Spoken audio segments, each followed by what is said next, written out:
qaramaysizmi? Qoch yo'limdan. Nimaga kelding? Pul kerak bo'lib qoldimi? Akangizni eslab qopsiz? Men pul uchun kelganim yo'q. Omonat gap bor, shuni aytgani keldim. Qanaqa omonat? Kecha adam tushimga kirdilar. Adamni ko'mgan Go'rkovni norozi qilsiz. Akangga ayt, borib roziligini olsin deb aytdilar. Yana o'zingiz bilasiz.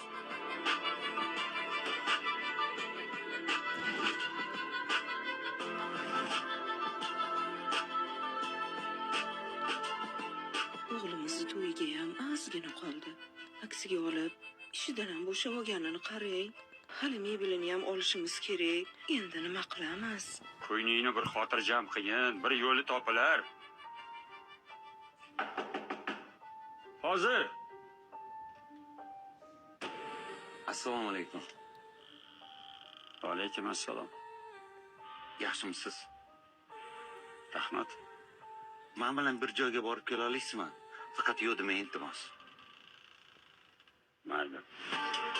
Bu Ibavet kraskalarimiz Turkiyada ishlab chiqarilgan. Shu yerdan mebel zavodlariga sotamiz.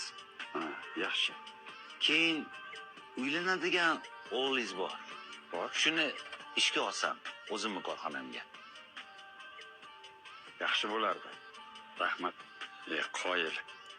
Zo'r ekan. Bu chet ellikka bo'lsa kerak-a? Yo'q, o'zimizda ishlab chiqariladi.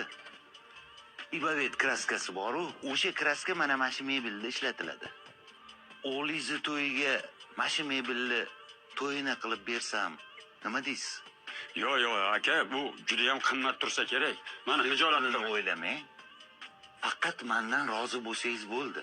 Menga shu kerak. Rahmat. Ilohi amin. Ishingizni barakatini bersin. Amin. Alloh. Rahmat. Sizga ham rahmat.